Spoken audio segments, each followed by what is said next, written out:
This one is dedicated to each and every one of you who appreciate a great glass of wine. You know what I mean? It's Monday. Let's raise a glass to the beginning of another week. It's time to unscrew, uncork, or saber a bottle. And let's begin exploring the wine glass. Today, I'm thrilled to welcome Greg Allen, owner and winemaker of Cuatro Dias Winery in Paso Robles. Greg's story is as bold and inspiring as the wines he crafts. Before stepping into the vineyard, Greg spent years serving as a firefighter, dedicating himself to protecting lives and communities. But even in the midst of the Firehouse chaos, his passion for winemaking quietly burned. That passion eventually ignited into a full-blown journey, and Cuatro Dias was born, named after the 4-day firefighter shifts that shaped his life and gave him time to dream big. Now Greg pours his heart into every bottle, blending the strength of the past with the creativity and finesse of his present. Today, we'll explore his transition from the fireline to the vineyard, his philosophy on winemaking, and of course, the magic behind Cuatro Dias wines. While you're listening, it would be greatly appreciated if you could take 1 minute to subscribe, rate, and review. It only takes a few seconds of your time, but means so much to the show. Also, please be sure to check the box for automatic downloads so that new episodes of Explore the Wine Glass show up in your next up feed. The next best way to support Explore the Wine Glass is to tell your friends. If you enjoy the podcast, your wine-loving friends will too. Follow me on all the socials, and finally, don't forget to head to the website, exploringthewineglass.com, to read the blog and sign up for the newsletter to keep up on all happenings. Sláinte! Hey everybody, I'm Lori Budd, a UC Davis winemaking program, Spanish wine scholar, sommelier service, champagne and Côte d'Aron specialist, and a WSET Level 2 graduate. You can find Exploring the Wine Glass on all the socials, as well as your favorite podcast catchers. If you haven't subscribed yet, now's the perfect time to swipe, subscribe, rate, and review. Stay in the know about all things wine by visiting my website, exploringthewineglass.com. I promise I'll never tell you what to drink, but I'll always share what's in my glass. You are so special, you even in the Bible. Hey everybody, welcome to another episode of Allure of the Poor. I am back in Paso, should just say still in Paso. And I am sitting down with Greg Allen of Cuatro Dias Winery. And welcome. Thanks for having me. So always my first question is, what is the origin story? What on this good name's earth made you decide to go into wine? It wasn't my full-time career. Was nothing that I planned or aspired to, but I began tasting wines, really liked wines, and in the end, wine encompasses chemistry, botany, a little bit of art, and then you end up with a product that you create and you like and then others like, and that was it. Yeah, and that's kind of like the downfall when you make it that first time and somebody goes, wow, this is good, right? You get that little nugget in the back of your head going, hey, I can do this.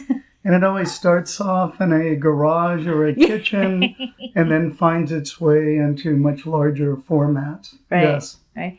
And I absolutely love that you said botany because, lots of people go, oh, it's a mixture of art and science. And but yeah, botany is massive in the wine world. It really if you want to make good wine. Yeah, and it actually really starts in the vineyard.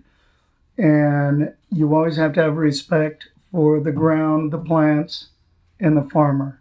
And also the weather. That's where it all starts. Yeah. Yeah, the weather. This vintage. Oh, this vintage. So tell me more. You have an association somehow with the San Antonio Winery.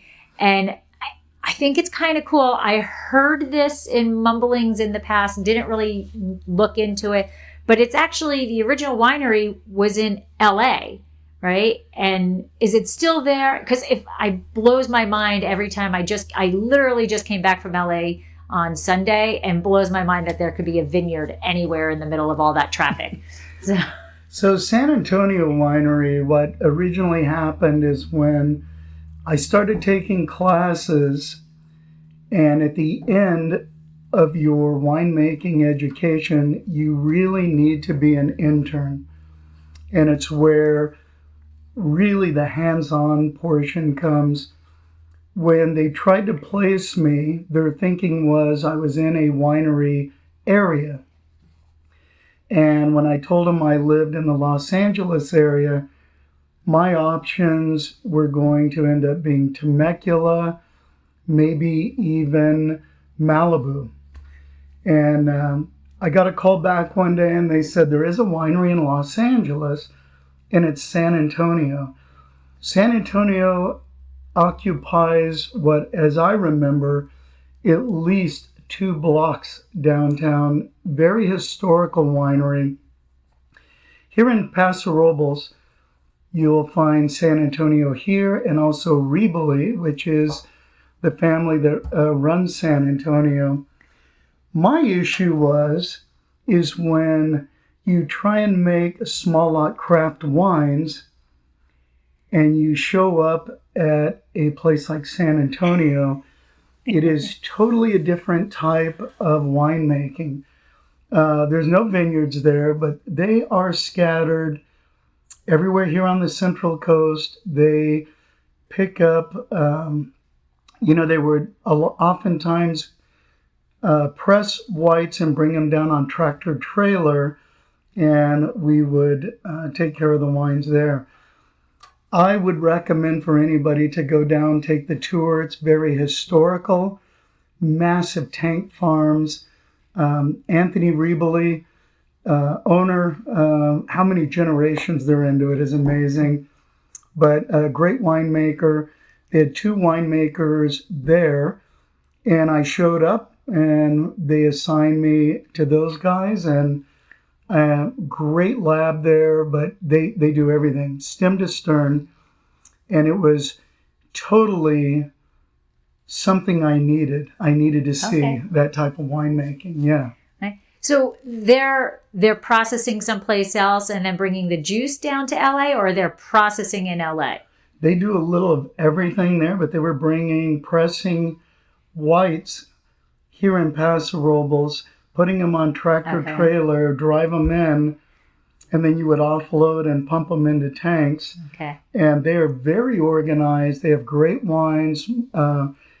Typically, not only do they make their wines, but they're making for other people. But it was one of the best educations I could have had. But I had to balance that with my full-time career, and there was always a stumbling block one way or the other there. Right. So, because we'll get into your full-time career, but it blows my mind. I'm like, okay, so they're processing there, so they're picking fruit, and then they're sitting in LA traffic to get the fruit to the winery. Oh yeah, tractor trailers. Anyone that knows that, and if you drive on any of the highways here on the Central Coast, you'll see readily 6,000-gallon tractor trailers moving wine from point A to point B. Yeah. And so perfect lead-in about your full-time job. So first of all, thank you very much for your service as a first responder. I give special kudos to everybody who chooses that as a career. How did you decide that was going to be your career? And were you young when you're like, yes, I'm going to be a first responder? Or you're like, this sounds good, I can save people? What led you that path? When you're 6 or 7 years old, everyone wants to be a fireman. No different for me. Few people follow that all the way to the end. And I did that, and I was lucky enough actually to get the career. Great career. Not everybody gets it. And for anyone listening that is in law enforcement, as we always say, police and fire have one thing in common. We all wanted to be firemen. So I always give them a dig, but they're great. But at the end of the day, I was lucky enough to have that career. Did well over 25, 26 years. Wow. As a firefighter, paramedic, and an arson investigator. Wow, that must have been interesting. Yeah, there were so many things. But again, we're back to chemistry and things like that again. But great career. Really lucky to have it. I just recently retired, and now one thing doesn't get in the way of the other, of course. What is recent? How recent? It was about a year ago. Oh my God, really recent. Very hard career to leave. And that career, much like winemaking, is a lifestyle. Mm-hmm. It is more than just going to work. It encompasses so many other things. Right. Yeah. My uncle was a firefighter in New Jersey. And I'm going to say Hoboken, but I'm not sure that's the town he actually was the firefighter in. Yeah. But it's a lifestyle, because those are your brothers or sisters now, you know. It's true. And you really are, you know, you're watching each other's six, you're watching each other's back all the time. All the time, yeah. Great people. And you're right, it's chemistry. You know, there's a lot of chemistry you need to know. You know, I mean, I'll say like Backdraft, right? That was like the first movie that I've ever seen that actually talked a little bit of that chemistry of how, you know, the science of a fire and how it works. And you're not just going in there and blasting down doors with a fire hose. You need to be processing what's going on. Tons of thinking go into it. And as a paramedic, you know, there's drug dosages, and the fire department world is very much procedural. And you're doing a lot of the same things over and over. You're always learning. The wine world is also procedural, but you're also still learning. But there's a million more decision packages that come in. And I between you and I together, we could do a year's worth of podcasts on the process of winemaking and all the decisions. And it's painstaking sometimes. Right. Fire department, you have to make decisions very fast and be very accurate. Winemaking, a lot of that is the same thing. Yeah, absolutely. So how difficult was it to juggle the career and the passion? It was tough. I would had to be here during harvest. I would save up my vacation time. I would trade with guys to put time on the books in order to be here. And they all knew that at harvest, I needed the time to be here. I missed one harvest only in all of those years because I was deployed to a wildland fire. And I missed harvest that year. What? Yeah, and there's no there's nothing you could do. That was always my first real, that was the first career, first priority. I felt terrible about missing a harvest. It put you behind, as you know. Yeah. But at the end of the day, you were saving a lot of people's lives, and we were out there protecting the property, and I just had to come to terms with I missed the harvest. Right. And so have you always made wine in Paso? Yeah, and I don't know how I settled on Paso Robles. I think coming up on trips, those were usually Santa Barbara, San Ynez, and came to Paso. The interesting thing is every region has a taste. Mm-hmm. And everyone has a taste. If you're a winemaker, I oftentimes will have people that like French or Italian wines. And when they tell me they like that and they're here in Paso Robles, I think to myself, well, we have a certain taste here on the Central Coast. If that's what you're looking for, you should buy a ticket and go to France. Taste wines there. But at the end of the day, there are so many wineries, somewhere in the neighborhood of 400 here. Yeah. There's something for everybody, and you could find your taste. but I loved the, a little bit higher alcohol, bigger wines, and, the full taste that you get here. And then this is where I kept coming back over and over. Yeah. And so the name of the winery is Cuatro Dias. And I am infamous, if you listen to the podcast, I am infamous for coming up with the story in my head. And then it never turns out to be the right story. But the story that came in my head, because I was looking at your website and you're talking about how the balancing between the two, that you would work long hours at the fire department and then come here to do that. And I'm like, okay, so he's got 4 days to do everything he's got to do. Am I right? You're very close. All right. There's a little more to it, though. So firefighters, typically, we work 2 days on and 4 days off. Oh. And so there was the 4-day idea, but what a lot of people don't know is if you have any outside employment, you fill out a packet of papers and it goes to the fire chief and can go to City Hall, and they make a decision on whether you can have a side job or not. Oh. They could say no. So at the time, I was an intern, I was down at San Antonio, and I thought, I want my own label. I want to make my own wines in smaller lot. And I took it to the chief, and he's a Spanish guy. And he read it and he said, I just don't know about this. And he held the paperwork. And I would come back and ask him, did you sign that? Are you going to sign it? Finally, one day he got tired of hearing that, signed it, threw the paper over to me, and he said, I don't give a damn what you do as long as you do it on your 4-day.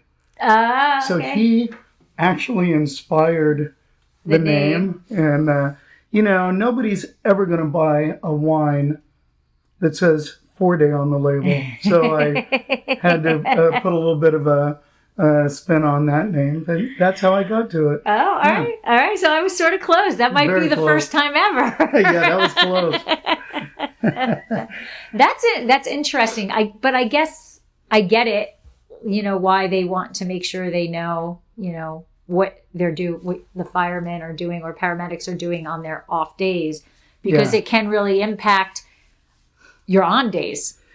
Well, not only that, but,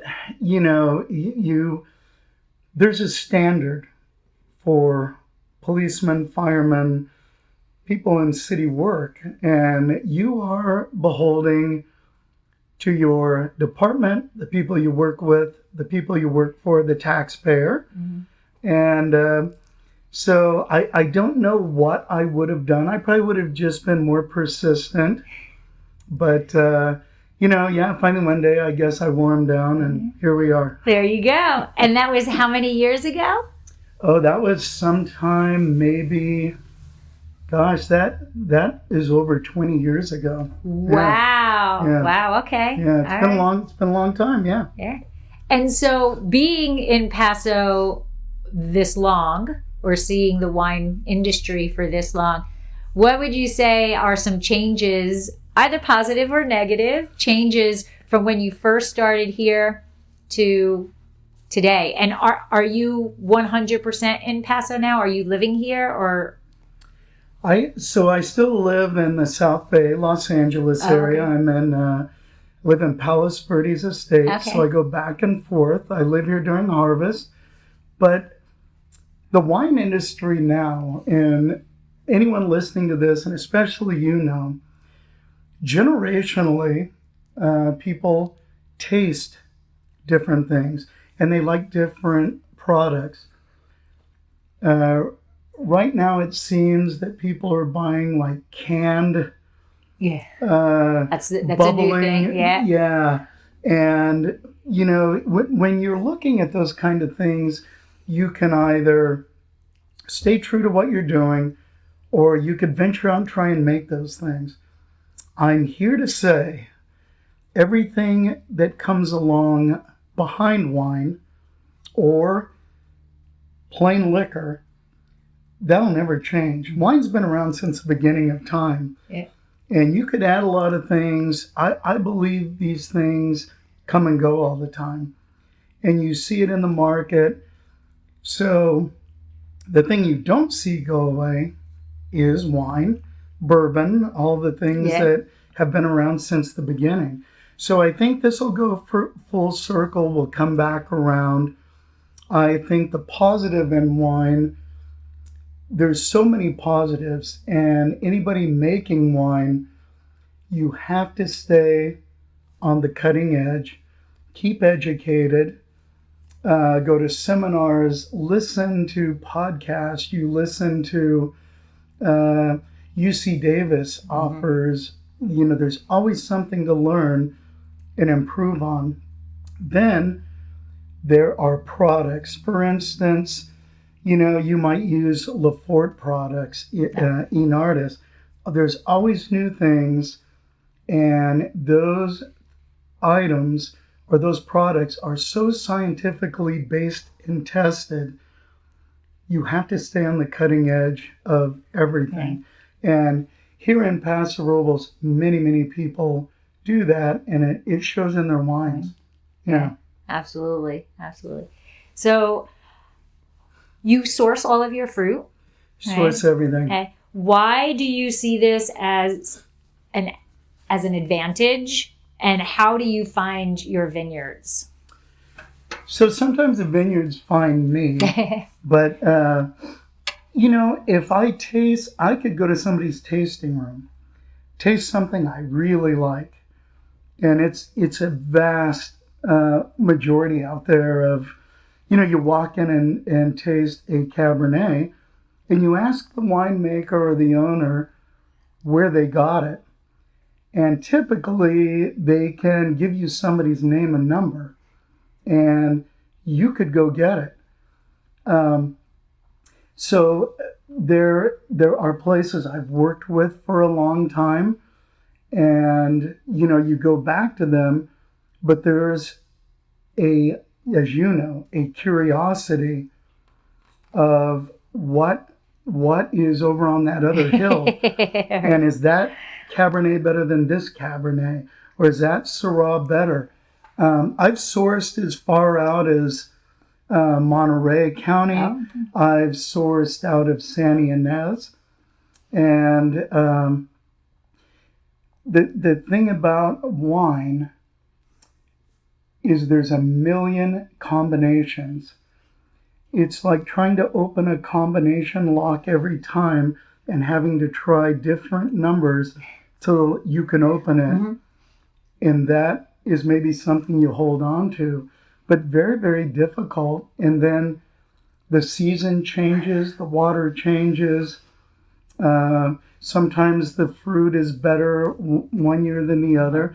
Then there's the products that you use on it. So there's so many different combinations to get where you want to be. And then I take in what I still call it to this day, the stray dogs. And that's where you find somebody you could go somewhere and talk to somebody and they'll say, oh, I have this Morvet or Grenache growing on my property, and nobody bought it. And, we're going to let the birds have it this year. And when we should walk away and not take it, you just can't help yourself. Right. And you got to bring it in and make it. And I've got this ton. I don't know what to do with it. Okay. Yeah. And then there's some great large vineyard companies in the area.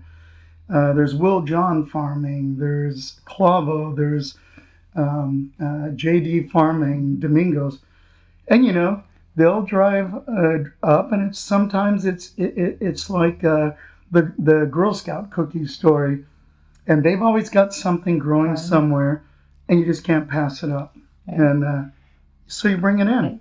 Yeah. I get it. On your website, you do mention sustainability. So why is sustainability important to you? And then I think that lots of us have always been thinking about sustainability, and it has gone further. I think at first sustainability was sustainability of the vineyard, and now we have the global sustainability of, people and the world and all of that. But why is it important to you? And do you think that it being a buzzword now is a positive thing to the wine world or a negative thing? Well, I think a lot of people call themselves sustainable. I would, here's the thing, if I had a vineyard, I could be as sustainable as I can. But I also feel that if something goes wrong in the vineyard, for the people that don't spray or they don't do so many things, I would be remiss if I said I would just let this stuff go. That doesn't happen. But what I see is it really does start in the vineyard. And I really think that that's where the sustainability comes from. And there's more and more, especially the large farming companies or even the small folks that can manage it, do really great work right now on becoming sustainable. But I think people looking for, just sustainable stuff, it just depends on what level you want to go to for that. And would you pass up a great wine if you knew that they were spraying or killing gophers out there or whatever the case? But I do see a huge movement out there in this. And, I believe you have to. And it makes things better in the long run. But, just don't lock yourself into anything. Right. That's how I feel about biodynamics. Yeah. Like when I was studying biodynamic biology, so fits all in, Yeah. I was like, all right, this makes sense. And then I would read a little bit more. I'm like, well, that's going a little deep dive, there's levels of biodynamic, and then there's, to me, my person, insane levels of biodynamics, like only stirring on a full moon and, or only punching down when it's a full moon and only going left to right. And I'm like, well, if I need to punch down and it's not a full moon, I'm going to punch down. Exactly right. I mean, I think everybody tries to keep things as natural as you can, but things happen and we don't dump anything. We don't walk away from plants and, right. and at the end of the day, you have to, keep your customers happy at the same time. So, yeah. Right. Absolutely. So if if I'm asking you, what is your winemaking style? I think back to when I first looking for jobs or whatever, well, what is your work philosophy? What is this? So what is your winemaking philosophy?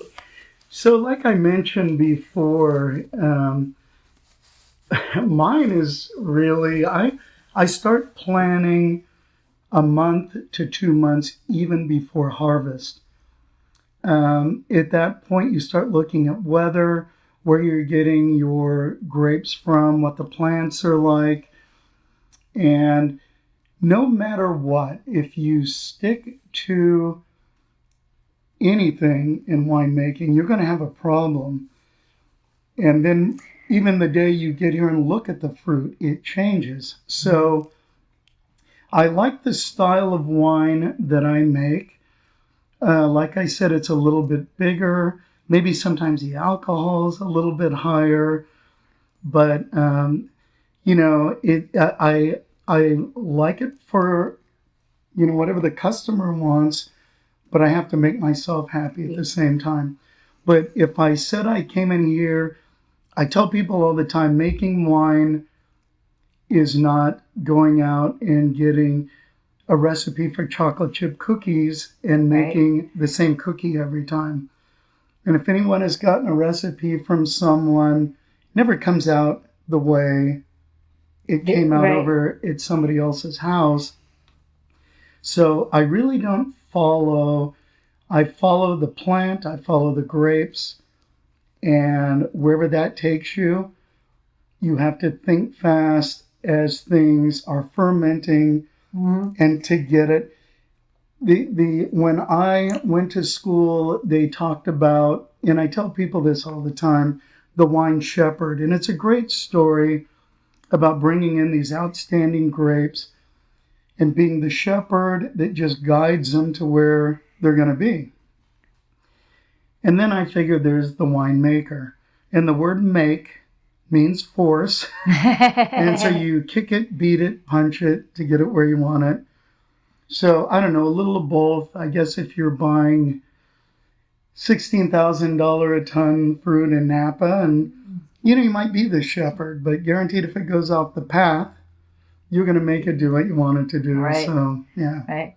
Yeah, absolutely. And talking about the changes, everything, I always tell people, they're like, oh, well, I like so-and-so wine because I always know what it's going to taste like.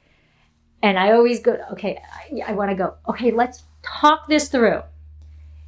Vintage A versus vintage B. Did we have the same amount of sunlight? No. Did we have the same amount of rain? No. Did this happen? Did that happen? No. Yeah. So then how can it be the same? You got to think about that. I'm not telling you not to drink that wine, because whatever you like is whatever you like, but there's a reason why that wine tastes the same. 100%. Now, there are wineries here in the area. I don't know how they do it, but they can go buy and source grapes anywhere and pretty much make it taste like it did the year before. Right. And, you could try, you can get close, but it's like throwing horseshoes, and if you can throw a ringer every time, right. You're great. Right. But I don't understand that all the time. I do custom clients. I'm a contract winemaker. I've had people come to me, they want a brand. Mm-hmm. And the first thing I'll sit down and talk to them, and I say, well, bring a bottle of something that you like. And we're here in Paso Robles, and inevitably they'll bring a bottle of, let's say, Scarecrow from Napa. And they say, well, this is what we like. And I think to myself... I would first think to myself, well, thank you for giving me that bottle. Yeah, it's exactly what happens. And they say, can you do this? And first I think if I could, I would have so many clients lined up. You could only try and get close to that. But I always tell them, if you go buy grapes from their vineyards, bring them in. I'd be happy to try and get you to that. I'd love to work with that stuff. That's funny. That's funny. And now, a word from our sponsor. Did you know that Dracaena Wines has a wine club? We named it the Chalk Club. Draco is on our label, but Vegas was getting a bit jealous, so we decided he deserved to be our wine club spokesdog. In Las Vegas, betting chalk means that you are betting on all of the favorites, and we're gambling that once you taste our wines, we will become one of your favorite wineries. The club is simple, yet a bit different than most. We don't ask for a lot of commitment like others do. Choose between 3 tiers, the Sweet 16, where you will receive 3 bottles twice a year and get 15% off all orders. Sign up for the Elite 8 and get 20% off all orders and receive 4 bottles twice a year, or make it to the Final 4 and receive 6 bottles twice a year, as well as receiving 25% off purchases. All tiers receive discounted shipping, are customizable, and are eligible for unlimited referral bonuses. Add $15 to the bank for each person you refer. Head to www.dracaenawines.com to use the link in the show notes to find out all the Chalk Club has to offer and to sign up. We've stocked the odds so that you can get our award-winning wines without breaking the bank. So on your website, first of all, I saw you have PV, Petit Verdot. That, I love Petit Verdot. I wish there were more wineries who made it as a single variety, because I think it is worthy of that. So I absolutely love it. We use PV in our Cab Franc. I always call PV the Snuggie blanket, the thing that you can put your arms in, because it wraps itself up and it just cozies you up. I absolutely love it. So thank you for making a single variety of that. But in addition to that, you have some kind of cool, fun, or, unique wines. You have Lagrein, Alicante Bouschet, Verdejo, not the common grapes here. Why those grapes? again, it's the stray dogs that Is are out there. it? And no one really has those. I mean, very few have those. There's so little grown in the area. But Lagrine in particular, I found a small patch of it on a local vineyard here. And it's at High Camp. Okay. And I roughly get about a ton. Unfortunately, they did take it out, so I didn't get it this year. Oh. And then going out and trying to find it is tough, but I think I have 2 or 3 vintages. There, and Alicante Boucher, I remember, was one of Will John Farming came in and said, "Oh, I've got Alicante out on the west side." It was one of those things I should have walked away from, but again, you can't. You take them in, and you know, it goes over and over when you find these things, Nebbiolo or Barbera, you just can't pass them up. Now, I have a distributor in Los Angeles, and he handles Orange County, LA, and I'll tell him, "Hey, good news, I've got Lagrine coming," and he goes silent. And Is that happy silent or sad silent? it's kind of a unusual silence, but he's like, how much did you make? Right. And how am I going to distribute this? So I've taken the Lagrine to tastings. I pour it, and a person, you know, most people walk up and they say, "Buttery Oaky Chardonnay or your Cab or your Pinot." Yeah. I said, I didn't bring that today, but want to try Lagrine. When they try it, they like it. And immediately from there, they say, "What's it a blend of?" And then you tell them. Now, if you have a tasting room, very easy. Right. Those one-offs are great.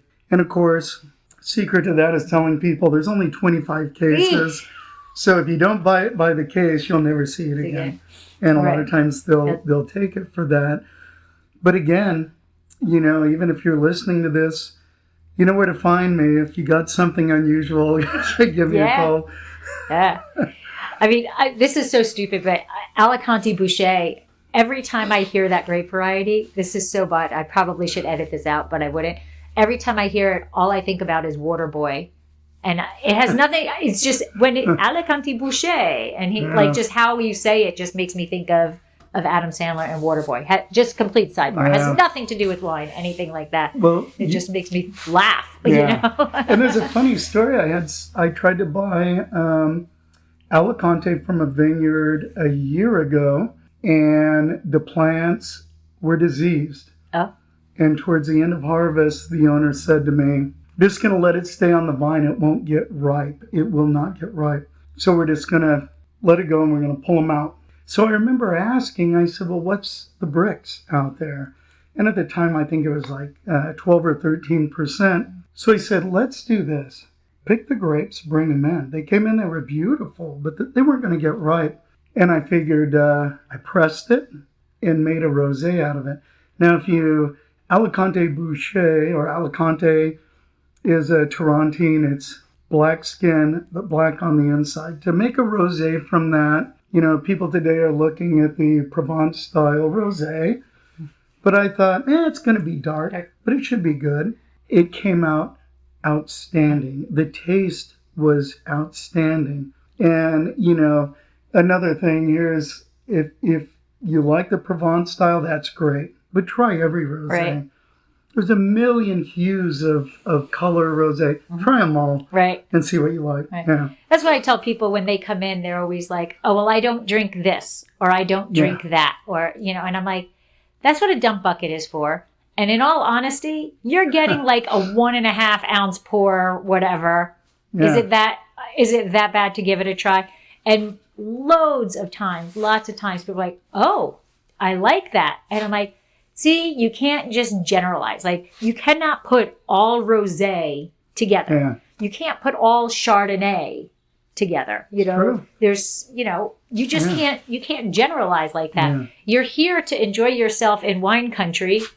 Give it a try. What's the worst case scenario? You put it in a dump bucket. The world is going to end. Yeah. You know, come out, find what you like. And I tell people as well, and here's yet another podcast that can go for a month. there's not one Cabernet, there's not one Pinot Noir. Right. Clonal, when there's hundreds of different clones of each varietal, and they each give it something else. And, if you're that precise, maybe you'll walk into a tasting room sometime and say, I want your Cabernet, but I only want Clone 7. And maybe that's the style you like. And that's another part of it as a winemaker. If you really study the clones, you'll figure out what works best for you and what your customers like. Right. So it's not just going somewhere and say, I'll take your Cabernet. Right. Or your grounds are great. You have this Cabernet. I have bought, some varietals from other folks. And I thought to myself, I wouldn't buy from that vineyard again. And then, but I've gone out there and I've had people tell me, I don't know what kind of clone it is. I have no idea. But it's either good or bad. And but you could always send a stick of that to UC Davis. And they will tell you. A month later, it'll come back and they'll give you the entire heritage on it, right? Where it came from. Right. I will say though, and I to add to this, I started making wine for a retired physician, lives in Templeton, and I was out there for the pick one day, and he has great Malbec, great Merlot. I went out there, great guy, served lunch when they were picking, and they left some rows behind. And I couldn't understand why the pickers left these things. And I asked him, and he said, oh, you don't want those. There's not enough to make anything with. And he went on to tell me, and every time I tell this story, I have to preface it by saying, look it up. It's online. Anywhere you look, you'll find this. But it is a varietal called Arani, and it's a rarity. Yeah. And he had it growing, and his story is he grew up at Mount Ararat. When he left and became a physician, these cuttings came from Mount Ararat. They believe them to be, and they've been carbon dated and looked into, and they believe them to be a portion of Noah's original cuttings near the ark. Oh, wow. So they gave them to him. He put them in the ground. And I thought, again, I cannot pass up anything like this. So I ended up having them pick. And now we put them in small portions into the Malbec and co-ferment all together. So there's such a piece of history. And it means so much to him. And tastes great. Wow. So if you ever see there's Arani Blanc, which is the white, but I just threw it on. Do you know how to spell it? How do you? Areni, Arani. Oh. Yeah. Oh, okay. Yeah. Yes. Yeah. Okay. But another thing, you should taste it and... I have. Yeah. Yes, I have. Now, there you yes. Go. It's so unusual to find these things. I actually have 2 in my cellar. Oh, they were given as samples. So they've been Coravined and they're very good. Yes. Yeah. But I was so lucky to get those cuttings and in the historical background with those cuttings. And I was thinking when I bottle this, and I take some of that wine for myself, I was going to take small pieces of that cutting and actually affix it to the bottles. Because it's such a, that and they would do be that cool. in Italy. Yeah, they do. And I thought, what an interesting story behind the bottle. Yeah, that would be very, very cool. Very, very cool. And so speaking of kind of cool concept wines, you just made an orange muscat sparkling. Oh, yeah. So the orange muscat, and it's a very tough if you're in a tasting room or you're out somewhere. Everyone thinks orange muscat, and it makes great dessert wine. If you've never had that as a dessert wine, you got to try it. But I source those grapes from Fourth Sister here in Paso. They have it growing out. There's a bunch. And what happened is they're not making dessert wines out of it So I pick it early, and I make a orange Moscato out of it. Okay.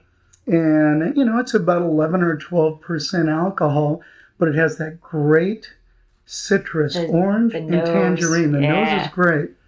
So I make that standalone.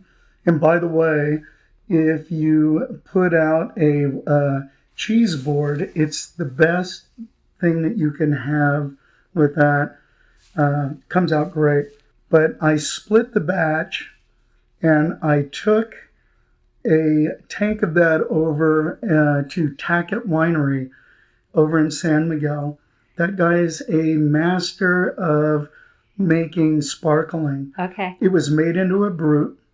So you make the base, take it over, he finishes it out for you, and it really is nice. Wow. For Sister has it, because that's where I bought it. And then I have mine also, and that's just being released now. Wow.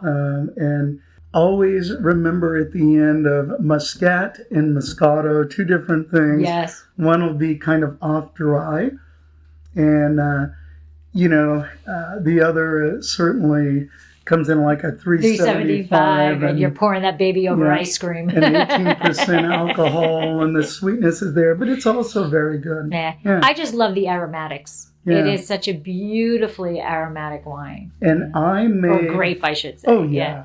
And it adds to... I blended a little on...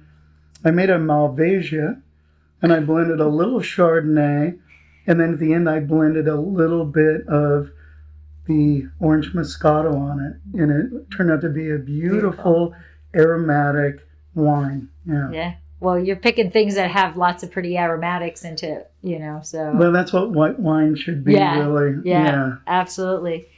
And if we go into your blends, you've got Civil Servant, Sins of Our Past, Space Captain.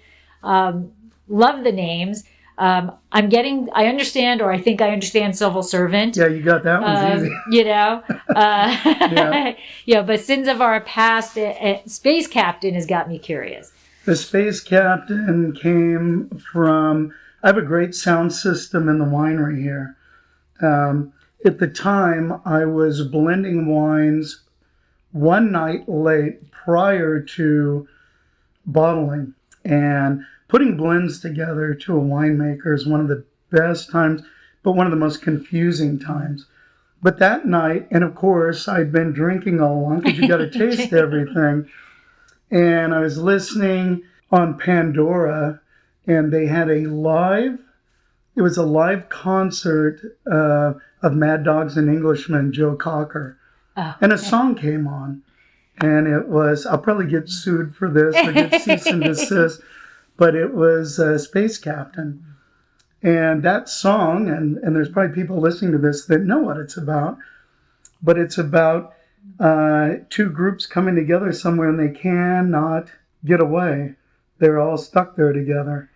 And that was the blend. And I heard that, and it was really loud, and I'd been drinking. So I said, oh, I'm it's a good idea. Yeah. Now, Sins of Our Past, I don't know if you want me to go on that? Yeah. Oh, no.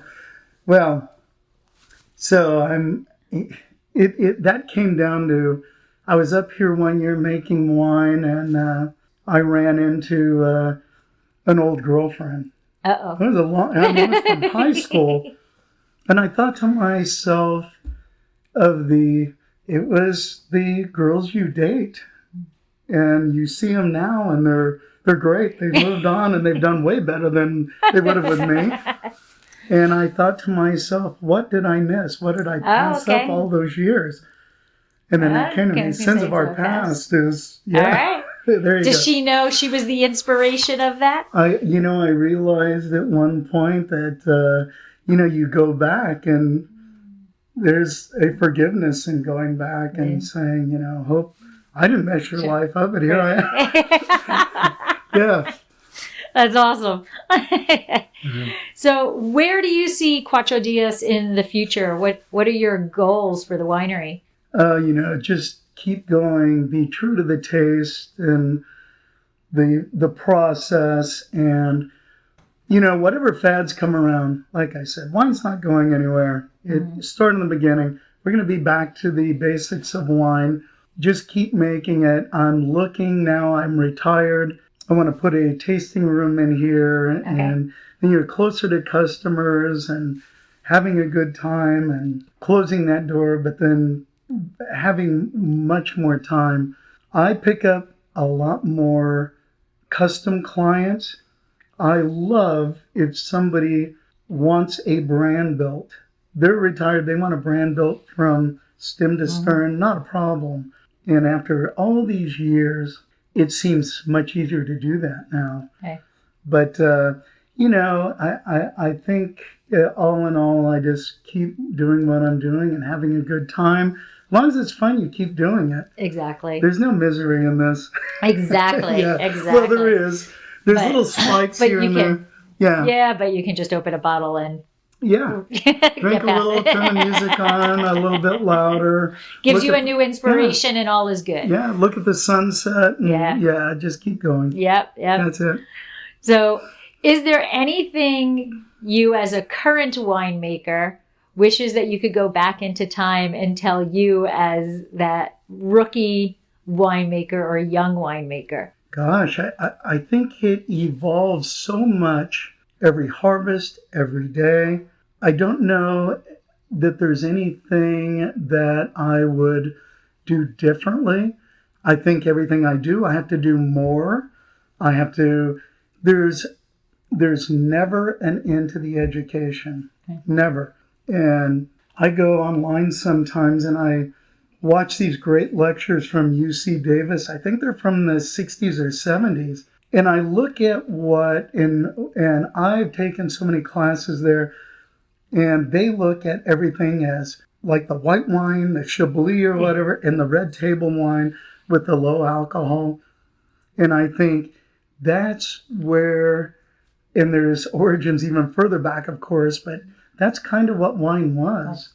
We're so different here. We're so creative. And I think if anything that I could do is just spend more time learning and making things better. Yeah. I cannot envision you being an old world winemaker dealing with all of the rules and stipulations of everything like you like the creativity, I think.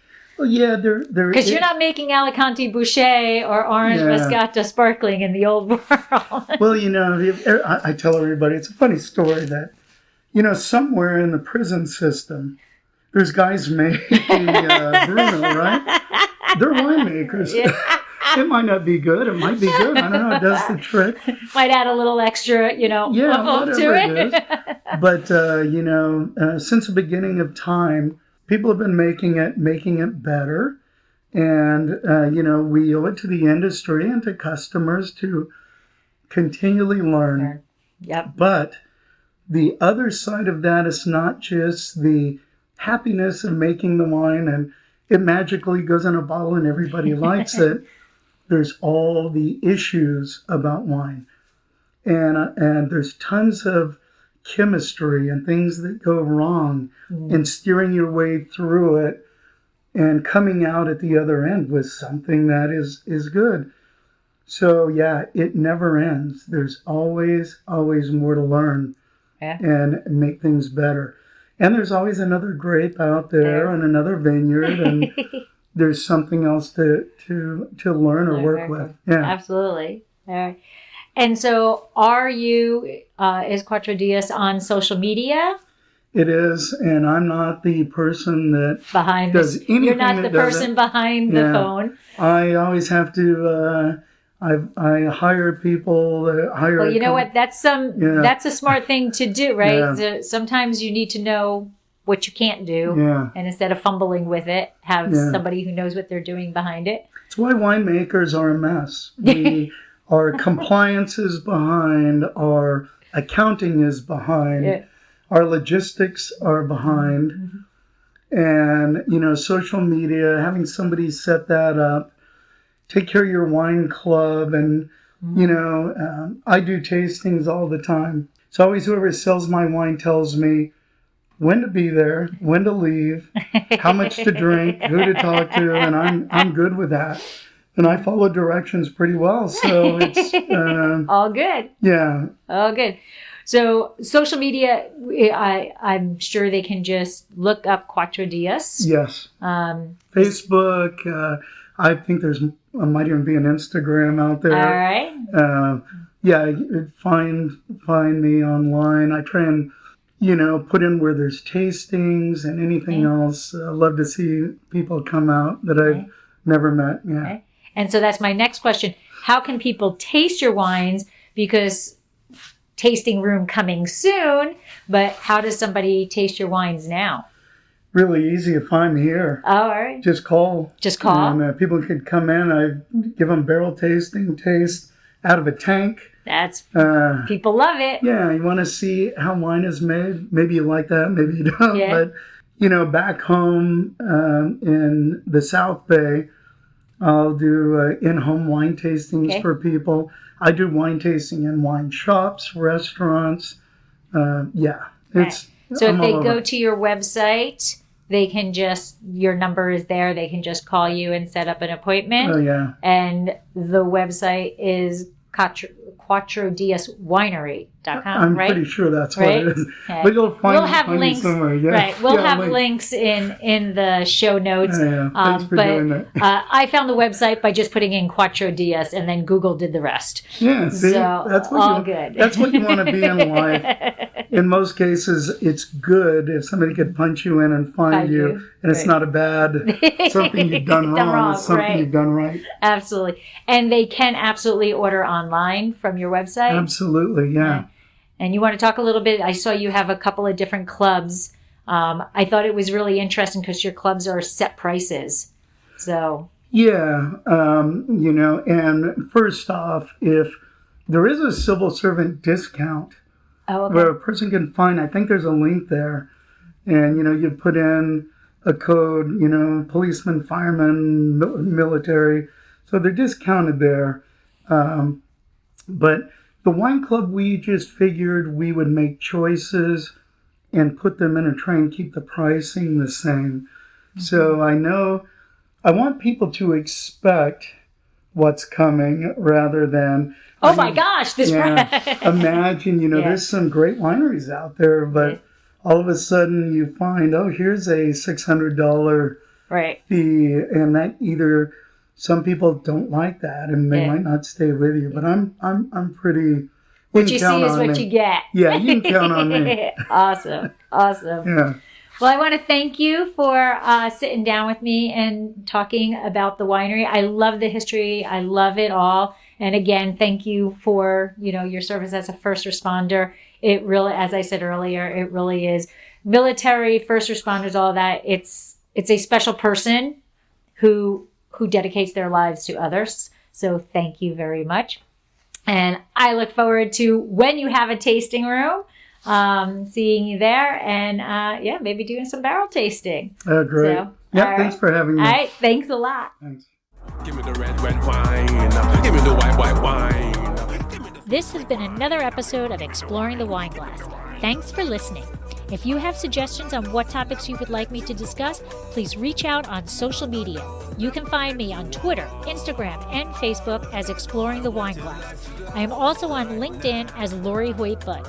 Of course, you can always email me at exploringthewineglass@gmail.com and sign up for my newsletter at exploringthewineglass.com. If you enjoyed what you heard, please rate, review, and subscribe to help others find me more easily. And most importantly, tell your wine-loving friends, because if you like the podcast, they will too. Podcast music is Wine by Kevins. Until next week, sláinte. Glass right now.